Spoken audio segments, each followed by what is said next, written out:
couple minutes, allow everyone to join up with us here. And Krisha, I still think we should do our normal intros, and then if you want to present that would be a good idea. Or at the same time, either one, right? It's a Google sheet, so people tend to, type over top of each other. So we learned that with some of the other counties, but oh,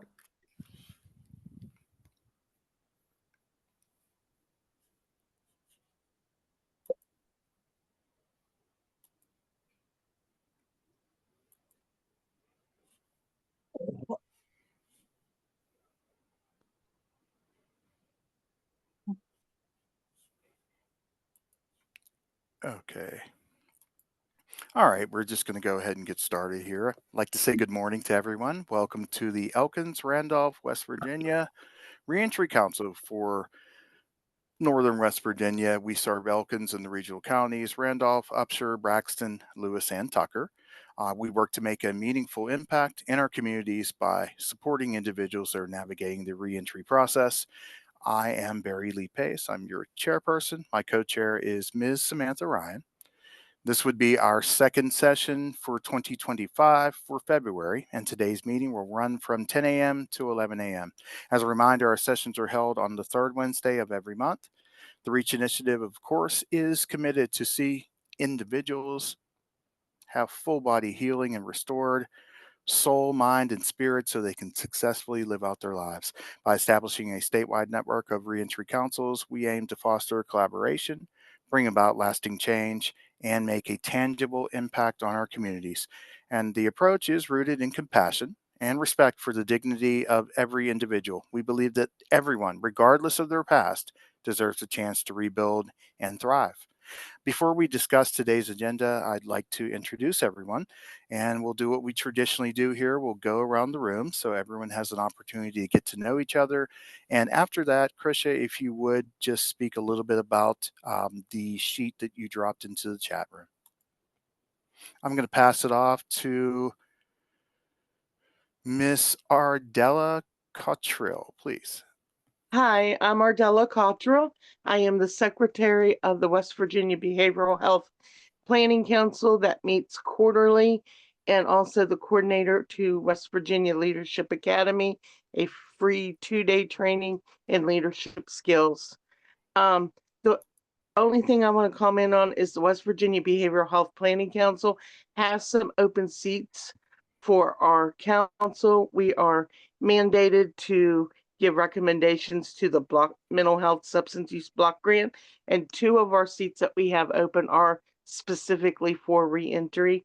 I will drop my email address in the chat, and if anybody's interested in getting an interest indicator, I will gladly email that out. Thank you so much. Ardella, if you could just pick another person, and we'll just pass the microphone that way to do our intros, okay? Deanna Palmer.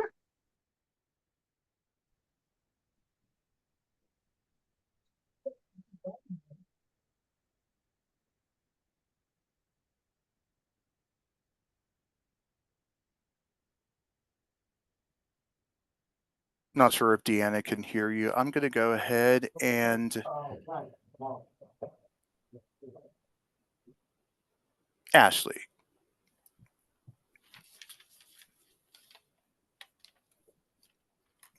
We can't hear you, Ashley.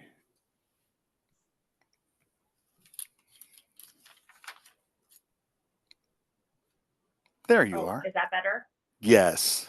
Okay. Hey, Ashley. So I have microphone issues, so I actually called in today so that you all would be able to hear me, and I didn't know how to unmute that. So my name is Ashley Lowe. I'm the reentry coordinator with the U.S. Attorney's Office in the northern part of the state. This council, all of the counties that are on this council, I cover. So if you ever need anything, feel free to reach out.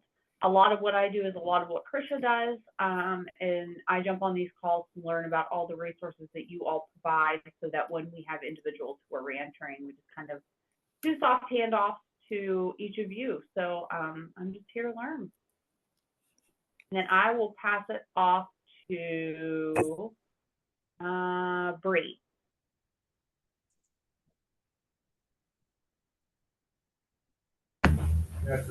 Hi, my name is Bree Warner. I am the Family Project Coordinator for the Lewis County FRN and FSC. I'm also here just to learn. I am getting ready to see what we can do with FCI Gilmer. I have a contact there, so we were looking to see what all we could do for people that are being released, and sometimes they're released into our area with little to no resources. So I'm here to learn. Thank you. Thank you, Bree. I'm going to go ahead and call on Scott Trudell. Hi, my name is Scott Trudell. Can you hear me, Barry? Yeah, you're coming through loud and clear. My name is Scott Trudell. I'm the Community Engagement Specialist at Appalachian Community Health. Just helping facilitate among your guys' programs and do that. And I also am community engagement for Celebrate Recovery in Buchanan. Sam told me to bring up a 3-on-3 tournament we're doing April 12th. Sounds awesome. Thank you. Jen Call from Northwood, please. Hi, everyone. My name is Jen. I am the outreach coordinator for the Northwood Health Systems crisis units. We operate 2 crisis units in the Northern Panhandle. One is located in Wheeling and the other is located in Weirton, and that's Ohio County and Brooke County. We are a dual facility, so we can admit for substance use disorder and also mental health crises. So our goal is to stabilize their symptoms, make referrals, and connect them to follow-up care. And we are open 24/7, and we accept males and females 18 and older. So if you have any referrals, please feel free to reach out. And we do currently have beds open for both males and females. And I will call in Seth. Thanks, Jen. Hey, good morning, everybody. My name is Seth Hansen. I am the Partnership Development Manager for Groups Recover Together. We're an outpatient opioid use treatment program in West Virginia. We've got 7 locations across the state. Closest to this call would be in Clarksburg, Bridgeport. And we actually offer a virtual telehealth option with that as well. So thanks for having me. And I will call on Ray Lamora. Thank you, Hey, Seth. it's Ray Lamora from Legal Aid of West Virginia. We take care of a lot of family law cases such as divorces, child custody, child support obligations, but we also help with a lot of barriers to self-sufficiency, such as helping folks get their driver's licenses back. We can help with expungements, and I'm here just to network a little bit and see what other services are out there we might be able to hook up with and assist with. Thank you, and Ray. I'll call on Emma. Thanks, Ray. Hi, everyone. This is Emma Rexroad. I am with WellPoint. We are formerly Unicare, began operating as WellPoint on January the 1st. I am with Community Outreach Team. And I'm sorry, I'm not really sure who all has gone. Has Leslie gone? If not, That's I'll perfect, call Emma. on you. Thank you. Okay. Good morning. I am Leslie Slaughter. I'm the director of the Lewis County Family Support Center, which is a program under the Lewis County FRN. And we're a nonprofit in Lewis County offering all kinds of support to folks who need it, and just here to learn and offer any kind of resource directory assistance that I can. I don't know who's gone and who hasn't. So how about Krista Spears? Hey, Leslie, I will do my introduction in just a minute whenever we're wrapping everything up, but thank you for being one of the very few FRNs that responded to my statewide email. So I appreciate the FRNs being here. So if you could poke your other, your colleagues to get them to attend all of the council meetings across the state. Awesome. I'm going to call on Ms. Markey Jeffries. Good morning. I'm Markey Jeffries. I'm the Peer Recovery Support Specialist for Jobs in Hope, West Virginia. I cover Randolph, Tucker, Barber, Upshur, Gilmer, and Braxton counties. I also work under the umbrella of West Virginia Sober Living Solutions, and I am the peer for the Randolph County Task Force.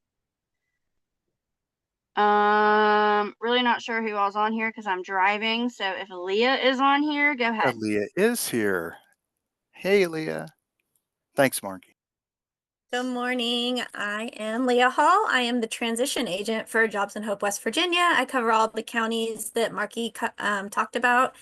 And I really enjoy coming to these meetings and getting to hear about what everybody's doing in order to further our work and reentry. And so I'm really here to just learn and listen, and then share any resources that I may have. We do have a new resource group happening in Upshur County each month. That is a drop-in center for participants to come to, and it's held over at Mountain Cap the third Thursday of each month. And so I will drop the flyer into the chat. If you can please share that with folks who may benefit from that, would be really helpful. We had our first one last month.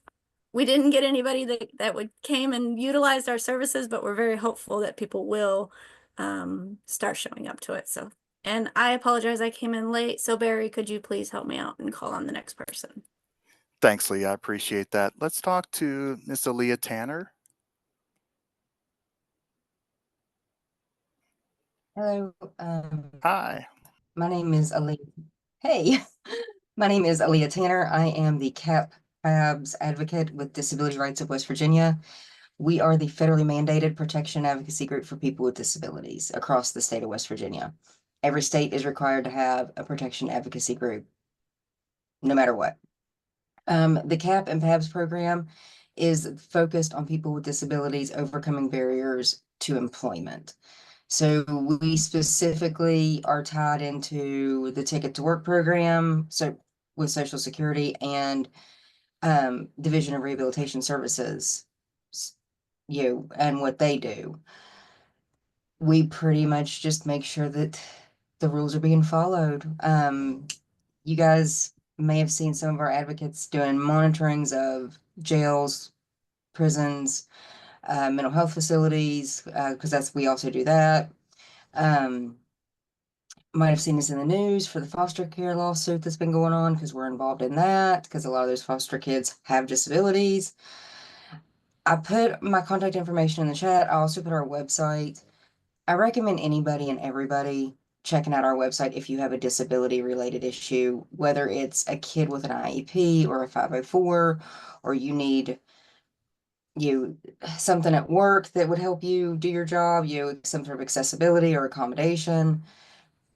I always recommend everybody check out our website first. We have an entire page dedicated to just self-advocacy tools. We have template letters, we've got all kinds of stuff. And of course, if you guys would have questions or anything, you can always reach out to us, and we're always welcome to send information to whoever. And I lost track of who all has went, so I'm going to let you call on somebody. Thank you for the information. I'll definitely check out your website. I'm going to Jill Poe.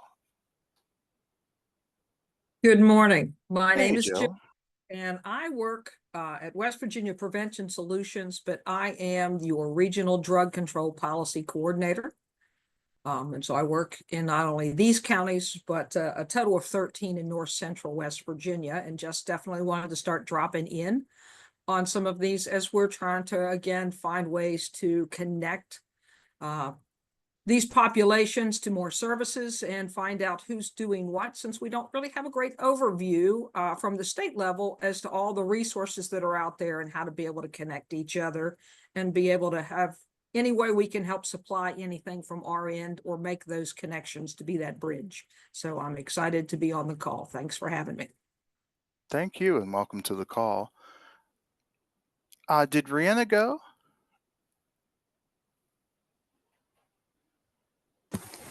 No, I haven't wait yet. My Hey, name is Rihanna.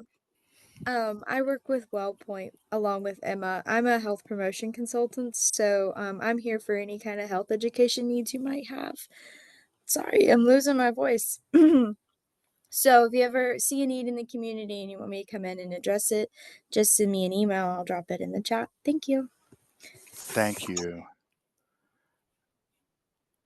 That's John Oates, yes? Jamie. Hey. How you doing? I'm Jamie Oates. I am a reentry liaison with Jobs and Hope. I work in the correctional facilities of Huttonsville, Pruning Salem, Tiger Valley Regional Jail, Central Regional Jail, and working with folks that are in the education programs there and trying to, and then enrolling them, registering with Jobs and Hope so that they can be connected with them, to be connected with you all and the resources you all can assist them with. So trying to reduce their return to the facilities, reducing recidivism, and just trying to help these folks get their lives back on track.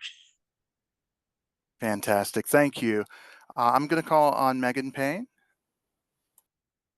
Good morning. My name is Megan Payne, and I am the director of One Unique Recovery Houses in Buchanan, West Virginia. We're a transitional sober living house for people with SUD diagnosis and mental health diagnosis, and we help them reintegrate and recover as best as we can. Thanks, you. Megan. April, I think that you would be the last person to go today. How are you? Good, thank you. My name is April Durking, and I work for the Randolph County Housing Authority Supportive Services Department. We offer vocational trainings. I oversee the wood product manufacturing technician training program, and we also have a construction program.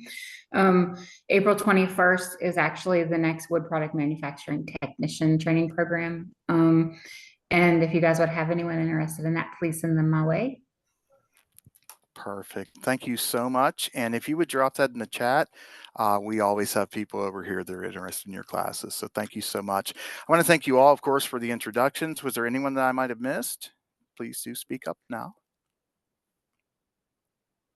Krisha, if you would speak about the information collection link that you dropped in the chat, and we'll go ahead and get started. All right. So I am Krisha Spears. I am with the Reach Initiative. We host all 20 reentry councils across the state. So a lot of you I see every day, sometimes multiple times a day. So I appreciate all that you do to serve our vulnerable population and communities that we work with. I do, like I said, I do all the reentry councils. I also do a lot of the behind the scenes work of grant writing. I do some training opportunities, different things like that. So if you have questions about what all the Reach does with our Reach Back Reentry Navigators, and some of the new programs that we're doing, just let me know. But Ashley and I have had this vision for a long time of collecting contact information and making a living document out of those things. 211 is great. Help for West Virginia is great, but those services are only updated maybe once a year. And so Ashley and I have kind of gone back and forth of how can we do something. So I've created a Google sheet. If you can go in, there are tabs across the bottom for each of the reentry councils. So if you serve multiple regions, copy and paste your information across whichever regions you serve. Save that page so you have contact information for whatever resources are across the state.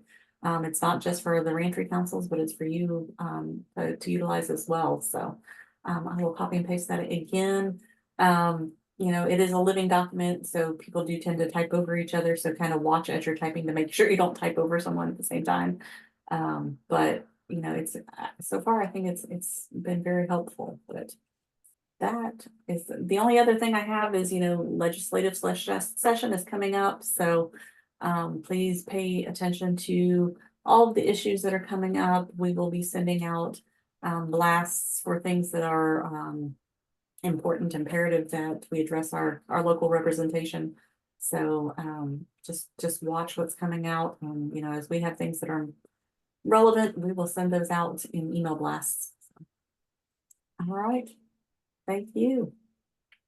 Thank you, Krisha. I appreciate that. That sounds like an awesome resource that we can continue to use. I'd love to see more and more people showing up and that we're growing. That's fantastic. And what I want to do today is going to be a little bit different, but it's someone that's pretty close to my heart. my co-chair, Samantha Ryan, I think will have the best interaction with our speaker today, who's going to be Stuart Strong of Community Corrections and many other things that I'll allow him to introduce for himself. Um, just so you know, bit of housekeeping. If you have any questions during the presentation, feel free to type them directly into the chat. I will do my best to address them during the discussion, but feel free to raise your hand or even speak up. It's no problem. We'll also have dedicated time at the end for questions or comments. As I said, Stuart Strong is our presenter today. He has a lot of impact and interaction with people that are re-entering on so many different levels. And I kind of talked to him a little bit last night about what level we might talk of, and it just each time it went off into something else. So he's a wealth of expertise. I don't want to take any more time up. I want to hand it over directly to our presenter today, Stuart Strong. And I'm just going to ask for an assist from Samantha Ryan because they've had some interactions that I think would be very valuable for you all. Over to you, Stuart. Right. Well, I thank you for the introduction. I also thank you all for the work that you do. I know it's very necessary work, and sometimes it's work that goes unnoticed or unsupported or even just wonder if you really make a positive impact. I work right now with the Randolph County Drug Court Program. I'm the substance abuse therapist for the Randolph County Drug Court Program. I'm the substance abuse therapist for the Randolph County Family Treatment Court Program. I also work with North Central Community Corrections, where I see some of their folks and possibly get referrals from federal probation individuals or even people on parole. I also spend a couple of my evenings and night teaching classes up here at North Central Community Corrections as well. I worked at Huttonsville Correctional Center for probably 20 years, 25 years. Way back in the year 2000, we started a therapeutic community program that came to be known as RSAT, which is really the name of the grant, Residential Substance Abuse Treatment. But the method of the program was kind of take back the dynamics of the inmate subculture and say, you guys typically run the subculture, but we're going to take the subculture back. And what we did was implemented the notion of treatment on the dorm, which was a foreign idea because they would typically go to the education department. But way back when I retired from there in 2017, there may still be a staff shortage. And very often the civilian staff who worked on the units or in the offices were given the responsibility of transporting what they identified as a non-secure transport to their discharge or to their county, which was reentry essentially. But the way that we were instructed to do that was to take the offender and drop him off at the courthouse where his charge was, where he was sentenced. So we didn't take him home. We just kind of dropped him off, and that was reentry. Now that was reentry, 7 years ago. I think they've since have a reentry person that works through corrections. I think they've received a grant in the past to help out with that. But I find a lot of what happens here at Randolph County through the drug court is there's people who are sentenced to drug court, but meanwhile, until they get to drug court, they're very often incarcerated in the jail. And there's a transition that says, are they really saying yes to drug court or are they saying no to jail? So right from the beginning, there's this question that what's their motive? I kind of joke with some of the folks up here about, when the probation officer comes to the jail and talks to them, they kind of sound like Charlie Brown's teacher. It's just a bunch of noise. But when the person hears, "You mean to tell me I may be able to get out?" then all of a sudden they're saying no to jail, even though they're actually saying yes to drug court. And I think as that unfolds, there's the come to terms and come to accept that, wow, you mean to tell me this is what I said yes to? And they start to figure it out. So there's a lot of services that happen up here. A lot of it has to do with support services. Probation officers do a wonderful job in balancing the officer role with the social worker role. Sometimes it's really hard to separate out the two. You don't want to be so much of the heavy that you lose the therapeutic relationship at the same time. And unfortunately, in a lot of positions that I've been in, you've kind of had to do that. It's hard to say, we care about you, we're concerned about you, but by the way, you got to follow these rules. And I don't know how many of you experience that in the positions that you're in, but I think that's a challenge at the same time. But I don't know if Samantha had anything that she wanted to kind of guide me to address at some point, or just kind of turn that over to Samantha. Hi, Stuart. I can't thank you enough for actually speaking today. So I feel like you're selling yourself a little bit short here. I agree. So not only do you do all of that incredible work, but you also have a sober living house that you have had, and that you help men in recovery. So I'd like you to talk a little bit about that, and then I would also like you to talk about your thought process when it comes to what addiction is, like the black balloon conversation that we have. And just so everyone knows, Stuart's kind of my mentor. I go to him anytime I find myself in an ethical dilemma or I have a client in crisis. So he is very amazing. I've seen him take someone with absolutely no hope, that was like, I'm done, I don't want treatment anymore because of the circumstance, sit down with him for 30 minutes, and Stuart has given him that hope again. So he is more than valuable to our community. Well, to answer the first question about the recovery home, when I left Huttonsville, I was really excited about just making cabinets in my wood shop. But the same day that I left Huttonsville, I had been working here at North Central Community Corrections, just teaching the classes. And I had mentioned to them that I wouldn't mind doing individual counseling now that I'm not working at the prison. And as it turned out, when I came into work up here one day, they said, "Remember how you told us you'd like to do more individual counseling?" And I was like, "Yeah." And they're like, "Well, how much more do you want to do?"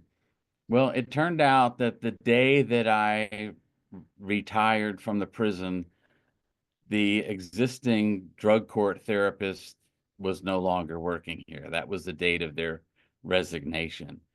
So I just kind of walked into that position because they had already known me, and I was seeing a few people anyway for individual counseling.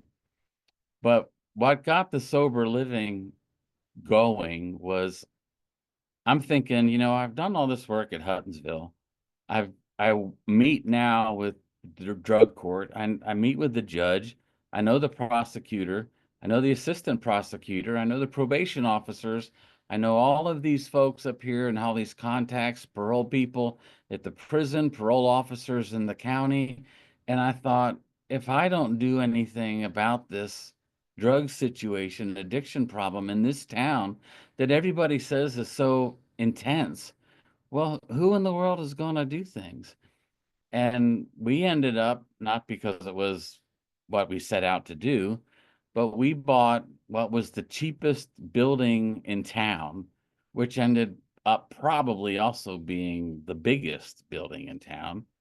And it certainly was, even though I didn't know it at the time, it was one of the biggest residences or locations where people bought and sold drugs. And we went around that building, and we were with someone from Huntington who was going to help us transition and all this stuff. And he said, "You smell that? We just left that apartment." We're like, "Yeah." He says, "Well, that was meth." And we went to another apartment and we looked at it because we were contemplating buying this place. And he said, "Did you smell that?" I said, "Yeah, well, that was crack." And we went to all these different apartments that were in this complex, and all but one apartment, there were people getting high. And I thought, it was the most inexpensive place to buy. And to make a long story short, we ended up buying this colossal building, which has so many maintenance issues, which is why it was so affordable.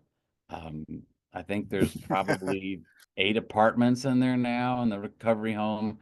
The sober living is taking up 2 floors of what could be completed if it was renovated and decent. We could have 4 floors of it. So I think the building was the original hospital in Elkins, and it just kind of fell into place that that was what we were supposed to do.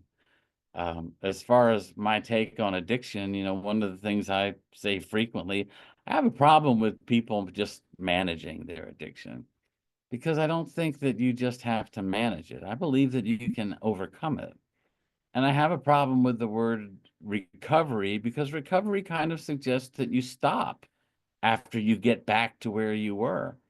So I like to see recovery transition to some form of discovery, where a person says, "Wow, you mean to tell me there's a whole nother world out there? I've never known this other world." And it's like, well, yeah, but it takes work, and it takes effort. And if you don't know it inside and out, how can you tell me I'm wrong when I'm guiding you and directing you to follow the values that are underneath all the rules that we have? But I say frequently, I'm not interested in what you're running to. I don't care if it's drugs, if it's alcohol, if it's sex, if it's food, if it's what, pick your distraction. I'm concerned in what you're running from. And when you figure out what you're running from, I'm convinced that you're running to will stop. So some of the things that what Samantha was saying about the thought process is I think very early in our development as children, I think every person who struggles with addiction was identified as a human being long before they were identified as an addict. And I think there's basic things that we all as human beings have to put behind us just for the process of maturing. And if we don't put some of those things behind us, then they can lead us to making bad decisions or insensitive decisions or self-centered decisions that really don't think about our best interest. And initially, I think we all kind of start out self-centered. There's a poem out there that you could probably find online. It's called The Toddler's Creed. And basically, it's the way that a 2-year-old looks at life. And it starts off with, if I want it, it's mine. If I had it a minute ago, it's still mine. If I gave it to you and I take it back, it's mine. But there's just this mentality that is rooted and grounded in that sort of self-centeredness. And I showed that toddler's creed at the prison one time, and I didn't let them know what the population was that was posting this and these thoughts. And I showed it to the inmates, and they said, "That sounds like addicts." And I said, "Yeah, it kind of does. But the truth is, it's 2-year-olds. So how much of the thinking of the people that we provide services for is basically that of a 2-year-old?" Now, they didn't like to hear that, but it was a way to get them to think that maybe you need to upgrade the way that you're looking at. Maybe you need to consider that it's not just about you, and maybe sometimes it's about somebody else. So as we began to look at those beliefs, if in the addiction world, if I start off with the self-centered mentality and I feed that with my addiction, I don't become more self-centered. It just becomes increasingly more obvious of how self-centered I am, to the extent of what I'll do in order to meet my own needs, because now I've developed a dependency on a substance. So a person who doesn't have that type of dependency may still be self-centered, but it might not be as obvious to the person who's actually, involved in criminal activity or taking medication from grandmother or something like that. And so it creates a situation where in their desperation, they're going to do things that they can justify, but they didn't just set out and say, one of these days I'm going to be an addict. One of these days I'm going to be a junkie. They ended up, from my take on it, they ended up eroding and compromising what they had known, assuming that they had been taught that. They ended up eroding that over time. And little by little, a lot of corners that they cut ended up becoming one big thing. And it wasn't that big a deal to do what we would say is, how in the world can you just go into someone's house and do that? Well, they had to work up to that. It was compromises little by little by little. And it frustrates me when I hear them say, oh, meth took everything from me. And it's like, well, you kind of gave everything to meth. Before you say you're the victim of this and meth assaulted you and stole this from you, didn't you kind of compromise yourself little by little, over and over and over? And what you did yesterday, you woke up today already okay with it because you did it yesterday, but now you took it to a whole nother level. So the idea then, to me, with recovery is I got to get back to my relationship with myself. And let me say this, I don't have a background of a chemical addiction, and I don't know what it's like to go through all of that withdrawal and things like that.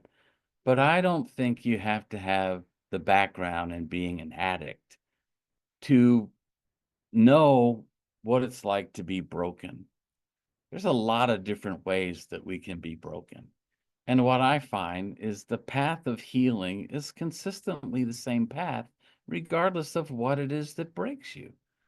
The only reason that path might be different would be if you talk about the things that you can't get involved in anymore.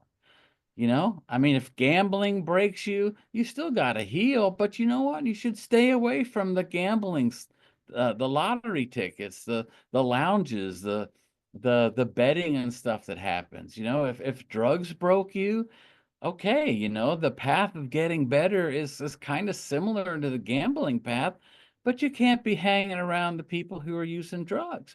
You got to manage things differently because what your downfall is completely different than the other person's downfall. And the person who drinks, they're going to say, well, I can't be around this and I can't be around that. But the problem is what they got to do to get better is still pretty similar to what the person who suffers from the gambling problem or from the drug problem. So my focus is on what can you do better, because I don't think we can build on your weaknesses. You've got to be able to build on your strengths. And your strengths would be, to me, to my way of looking at it, your strengths would be, what do you possess? What are your values that you've been exposed to, that to a certain extent? Okay, it's important to be honest. It's important to have commitment. It's important to be dedicated. Well, how do you know who you are if who you are changes based on the situation you find yourself in? So what I experience over the years that I've done this is who people are very often is decided by one of four things. The decisions that they make come from one of four things. One is that they're just straight impulsive. All right. They have an idea and they do it. It's not well thought out and they make a decision. Next thing they know, they make a decision that's not well thought out. Obviously, it's not an informed decision, so they struggle with the consequences of it or the repercussions of it because it really wasn't in their best interest. They just kind of said, this is what I'd like to do. Now, the next one that people make decisions based on is their emotions. I'm excited, I'm happy, I'm sad. I don't want to go to work because I'm worried about having to deal with that coworker. My emotions are swelling up in me, and now I want to avoid this. I want to avoid that. I want to pursue something else. but it's all about my feelings make my decision for me. And another one is people make decisions based on how they want it to turn out. Well, if I make decisions based on how I want it to turn out, now I'm possibly buying into this notion that the ends justify the means. And if I'm willing to have it turn out at all costs, then I'm going to do some things that are going to be illegal. I'm going to compromise my values. I'm going to make decisions that may sway whether someone likes me or not, or I may retaliate against someone else, but it's all about the outcome. I find a lot of with the addiction folks, it's all about the outcome. As long as I get what I want, I'm good, kind of by any means necessary. And then the direction that we try to go at the recovery home and with what I do up here with the folks that I meet with individually, I'm interested in strengthening your values. I'm not trying to impose values on you. I'm saying if you possess this, do you possess it enough to the point that it helps you make your decisions for you? I mean, if I have commitment, if I really, really have commitment, I can't sleep around on my significant other. If I'm really going to be honest, I can't go into a store and steal. So if I have an honest commitment, those two things alone are going to make a lot of my decisions for me.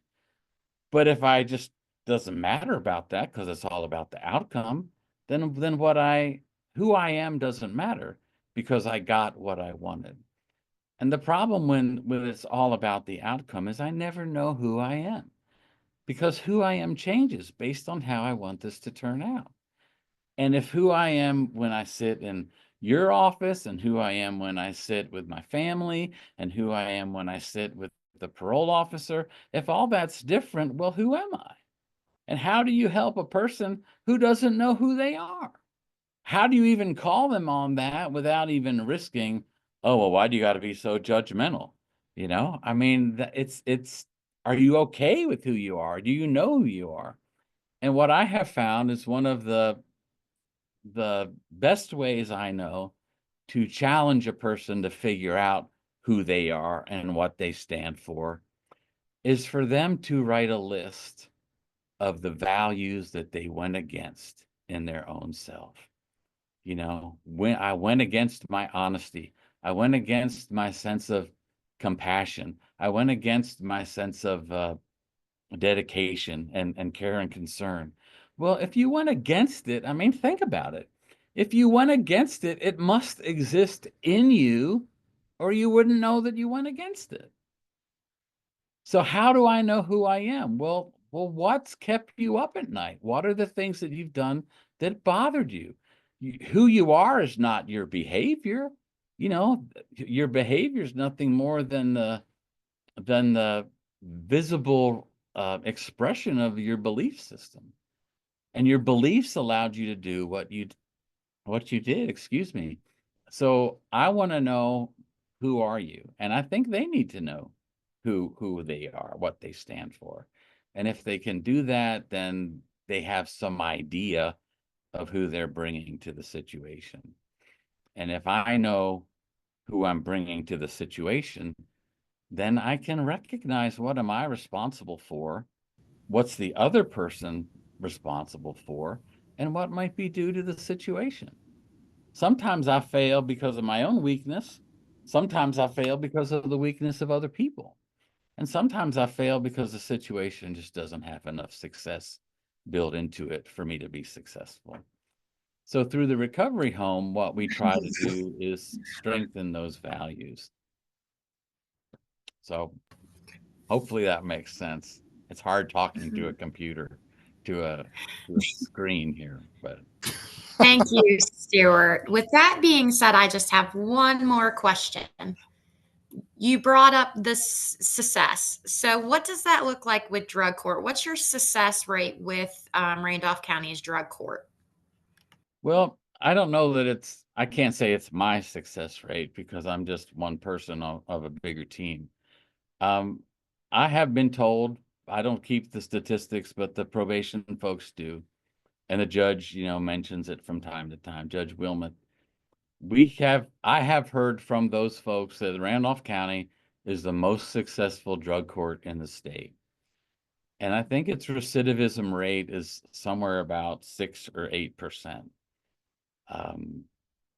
So if you complete Randolph County Drug Court, there's probably a very good chance that you're going to be on a good, solid path because of the guidance and direction that you've gotten from the treatment team. One of the things I think that contributes to that is Judge Wilmoth is slow to just accept the result of the urinalysis. If a person is clean from their urinalysis, he may double check that with a blood test. And from what I understand, Randolph County is the only county that does blood tests. Well, you can't mask a blood test. You know, if it's in your blood, it's going to be identified. Now, it's the source of a lot of frustration, and there's been a lot of counseling sessions that I've spent with people who are like, it's not right, that blood test is messed up, why do they got to do that? And part of that is, look, you know, and Judge Wilmoth says you got to figure out how it got in your body. If you didn't do it, then how did it get into your body? So it echoes that whole sense of self-awareness, and people taking responsibility for their choices. But the program is seen as a very rigid program. It's flexible. It meets people on the basis of where they are. I'll tell you kind of a funny story. When I first got on the drug court treatment team, there was a person who had relapsed, and they went around the room and said, well, what do we do? This person relapsed, and this is the second time. So they were saying, well, we can incarcerate them for up to 30 days if this is the second relapse. And they all went around the room and they were okay and in agreement with that. And then the assistant prosecuting attorney asked me, what do you think we should do? And this is my, first meeting with all these folks. And I said, I think you can put them in jail, but I don't know how it's going to help them. And then they're like, oh, yeah, well, what would you do? And I said, and this is just off the top of my head from doing all the stuff I did up at Huttonsville. I said, I think they should do a report. I think they should look at the 10 decisions that they made that led up to their addiction and think about why they weren't able to intervene when they made those 10 decisions and present what they learned to the other people at drug court when we meet again. And it was just an idea that was foreign to the direction that they were going. And the prosecuting attorney assistant said, well, I say we try it. And if it doesn't work, we'll blame the new guy. But that was my welcome to the treatment team. But I think that the treatment team has become a whole lot more treatment oriented instead of reaction oriented. There's two sides to it. There's the punishment part, which kind of has to happen because it's not okay to act this way. But if you don't temper that with the learning component, which says, what'd you get out of this? How do you know that you could have made a better decision? And if they can cultivate that in their thinking, and it actually trickles into their belief system, they actually bring a different person to their next situation. So I don't know if that answers your question, Sam, but It does. So one more question. Two technically. How do I qualify for drug court? And then how long does it take for me to graduate? And what does that process kind of look like? Well, you qualify for drug court because you're in the system in the first place, okay? Typically you've been indicted and you've gone through the preliminary trials and all that, and maybe you've taken a plea. But they're in drug court, they're looking for the individual who's the drug user more so than the drug dealer. They're looking for someone who has a relationship with the drugs and the fact that it's damaging to their everyday living. If the person is willing, it's considered an alternative sentence. But they typically have to be in the system through the arrest and whatever. A lot of the folks are people who or stopped, and I'd never thought of it this way, but the assistant prosecutor mentioned it. He said, most people get in trouble when they're pulled over in their car, and then they search their car and they find drugs in their car. And those are usually the people who come into drug court, or maybe a conspiracy charge or a shoplifting charge. But once they're in that process, it starts, and they are essentially sentenced to drug court. In some cases, they can get what they call a deferred adjudication, which is if you successfully complete drug court, then it will be removed from your record that you had that criminal activity in the first place. But the program is typically 3 phases that last for 4 months each. A participant can be held up in a phase if they're struggling with something, or demonstrating that they're not grasping, the self-care, the self-control, or the relapse. They're struggling at that point, and it's not with the intention to punish them as much as it's the intention to build them up. And hopefully in the last year, the first year is drug court, where you come to court and you meet with the judge every week. And then the second year is what they call aftercare.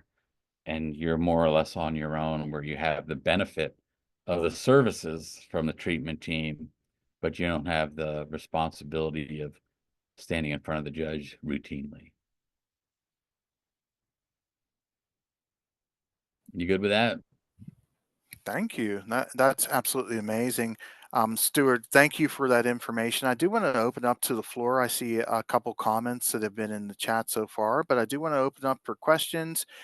For anyone that has questions they'd like to ask about Stuart, the recovery home, drug court, individual counseling, or anything at this time. So the floor is open for questions or discussion.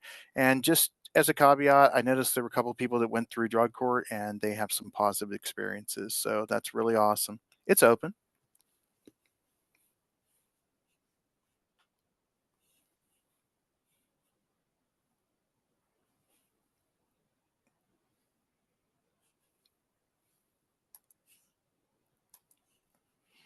Thank you, Stuart. I mean, you were pretty comprehensive today, so that's awesome. I'd like to wrap up our call today, unless anyone has any last minute questions. Are there any announcements? Barry, it looked like Miss Megan might have had her hand raised, so I'm not sure if she wanted to say something or not. Oh, go ahead, Megan. Sorry. Hi, I was just going to say, Stuart, thank you so much for coming on here and saying all this wonderful information. I graduated Upshur County Drug Court, and Marky and I were in the chat saying, drug court changed my life. I was given a male therapist straight into drug court that I was really apprehensive of therapy and men and everything. And going through that individual counseling and having drug court as the support system solely, like, say, in all my work, I know they'll correct me every time I say that, but saved my life and gave me the ability to help others today. So never doubt that your efforts are going anywhere, but they're not going completely out one ear and out in one ear and out the other. They definitely are noticed. So thank you. Thank you. It's certainly a process, people are reinventing their life. It's not just recovery, it's reinventing. And in a lot of cases, there's big trust issues with that. Why should I trust you? But it's just the reality of their perspective. You just kind of got to embrace that and build on the strengths that they bring to you. So I'm glad you got the benefit of it and it helped you out. Was there anyone else? And thank you so much, Megan, for that. I appreciate both you and Mark, you mentioning about drug court and your experiences. And obviously, you're both very successful and that you lead the way for other people. So thank you. I definitely appreciate that. Any announcements, Krisha, that you might have that I might have missed, or anyone else in the room?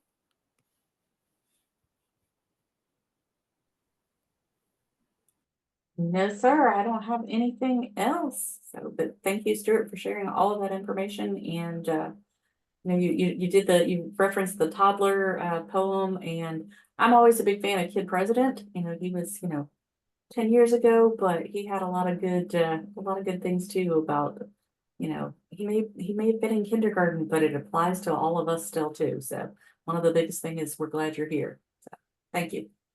Yep. Absolutely. I do want to thank everyone for joining us today, and we will see you next month on the third Wednesday.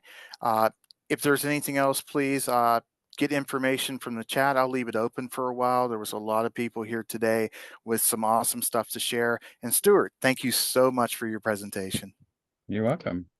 All right, everyone have a nice day. Bye-bye. Thank you. I want to be safe and small.